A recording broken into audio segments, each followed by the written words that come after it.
বাংলাদেশের এবং অল বিশ্বের পৃথিবীর মুসলমানদের বলতেছি, আপনারা বেশি বেশি করে নামাজের ভিতরে দোয়া করেন। শেখ হাসিনা নামে একটা ফিরাউন আছে, তার যেন মৃত্যু আল্লাহ তাআলা ছোট্ট একটা মশা দিয়ে জানি তার মৃত্যু হয়। এটা সবাই দোয়া করবেন এবং কমেন্ট বক্সে বলবেন আমিন ওর মৃত্যুর জন্য, ঠিক আছে? কিন্তু ওর 14 গোষ্ঠী যে ফিরাউন, সেটা তো ভাবতে আমাকে এখন কোনো বিকল্প নাই। ও যে ফিরাউন, ঠিক আছে?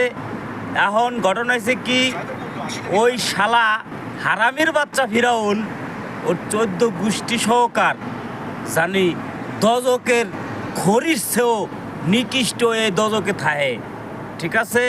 সবাই দোয়া করেন আল্লাহর কাছে এই ফিরাউনের জানি মৃত্যু হয়।